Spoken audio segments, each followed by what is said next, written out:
तो जैसे कि पता है हम लोग जो है टॉप 20 एमसीक्यू क्वेश्चन का सीरीज स्टार्ट किए थे, है ना? और इससे पहले एक वीडियो ऑलरेडी हम लोगों ने कर रखा है, उसका लिस्ट भी आपको मिल जाएगा।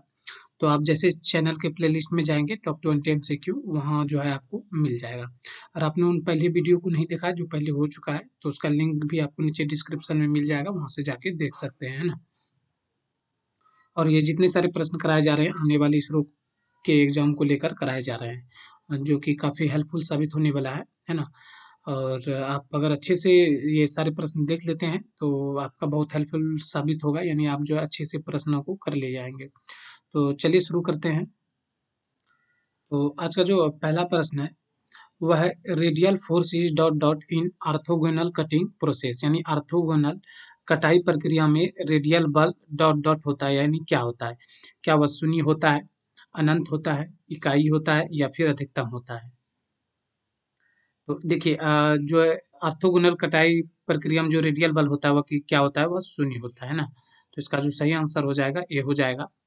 और अगला प्रश्न देखते हैं। अगला प्रश्न है डॉट डॉट की डॉट डॉट का प्रयोग टेप डाई छेनी इत्यादि बनाने हेतु किया जाता है, यानी टेप डाई और छेनी बनाने के लिए जो है किस मटेरियल का यूज करते हैं? तो वहाँ जो है कार्बन स्टील टूल का प्रयोग करते हैं, जो कि ऑप्शन ए में ही मिल जाता है ना? यानी अगर ऑप्शन में आपको हाई कार्बन स्टील मिले तो वो भी सही है।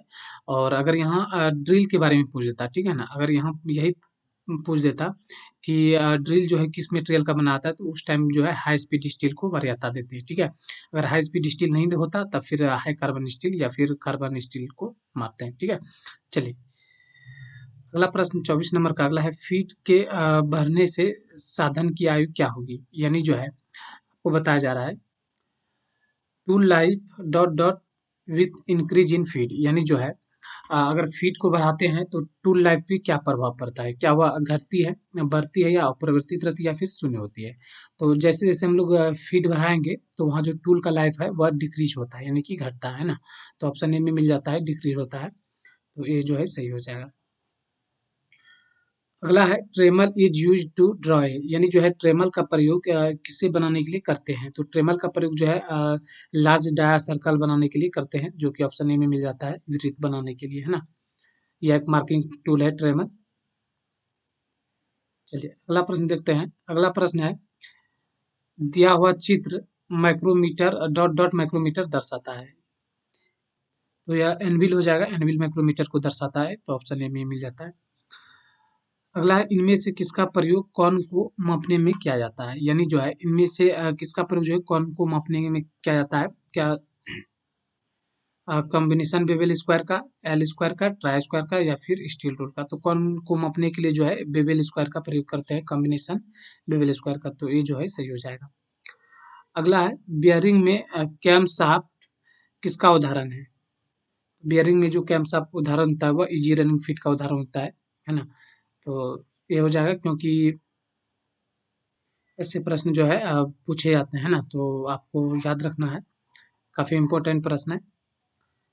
अगला है वर्क पीस को मशीनीकृत करने के बाद प्राप्त जॉब के आकार को कहा जाता है, यानी जो है वर्क पीस को जब मशीनीकृत कर लेते हैं उसके बाद जो प्राप्त जॉब होता है उसे क्या कहते हैं? तो उसे जो है निचली सीमा लोअर लिमिट कहते हैं, है ना? तो ऑप्शन ए में मिल जाता है लोअर लिमिट। अगला है नॉर्मलाइजिंग में क्वेंचिंग का माध्यम होता है, यानी जो जब नॉर्मलाइजिंग करते हैं तो क्वेंचिंग जो उसे ठंडा किया जाता है किसमें किया जाता है? क्या हवा में किया जाता है, भट्टी में किया जाता है, ऑयल बाथ में या फिर साल्ट बाथ में? तो जब नॉर्मलाइजिंग करते हैं तो इसे जो ठंडा करते हैं वह हवा में ही धीरे-धीरे ठंडा होने के लिए छोड़ देते हैं, जो कि ऑप्शन ए में मिल जाता है। अगला है छेनी का भंगुरपन को हटाने हेतु किया जाता है, यानी जो है छेनी का यानी जो है चीज़ल का अगर जो है ब्रिटलनेस यानी भंगुरता को हटाना है तो इसके लिए कौन सा ऑपरेशन किया जाता है? तो यह टेम्परिंग का प्रोसेस यहाँ किया जाता है ना, तो ऑप्शन ए में मिल जाता है टेम्परिंग। अगला है स्नाइडिंग, नाइट्रेटिंग, कार्बेजिंग आदि जो है डॉट के तरीके हैं, यानी किसके तरीके हैं?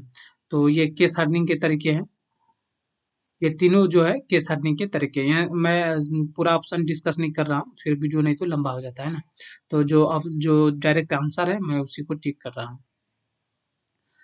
अगला है वर्क टेबल पर बेलनाकार जॉब को पकड़ने हेतु डॉट डॉट का प्रयोग किया जाता है, यानी जो है वर्क टेबल पर कोई बेलनाकार जॉब है जो है सिलेंड्रिकल जॉब है उसे पकड़ने के लिए जो है किसका प्रयोग करेंगे, तो वहाँ वी ब्लॉक का प्रयोग करते हैं। और एक क्वेश्चन जो काफ़ी पूछा जाता है कि वी ब्लॉक का जो एंगल होता है वो कितना डिग्री होता है, तो वो 90 डिग्री होता है ना। तो इसे याद रखेंगे, काफ़ी बार यह जो है एग्जाम में पूछा गया है।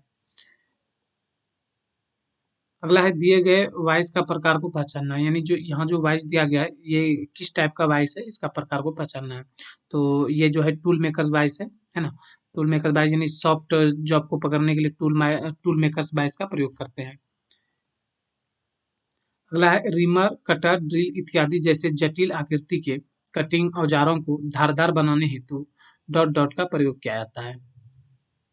यानी जो रिमर हो गया, ड्रिल हो गया और जैसे जटिल आकृति यानी कटिंग औजार, यानी जो कटिंग औजार होता है उसे तेज, उसका धार को तेज करने के लिए जो है किसका प्रयोग करते हैं, तो वहाँ जो है टूल एंड कटर ग्राइंडर का प्रयोग किया जाता है, जो कि ऑप्शन ए में मिल जाता है ना। तो टूल और कटर ग्राइंडर के द्वारा जो है ड्रिल वगैरह का धार को जो है तेज कर सकते हैं। अगला है निम्नलिखित में से क्या फॉर्म रिलवर्ड मिलिंग कटर का एक प्रकार नहीं है, यानी कौन सा जो है फॉर्म रिलवर्ड मिलिंग कटर का प्रकार नहीं, तो हेलिकल टीथ साइड एवं फेस कटर या जो है प्रकार नहीं है ना।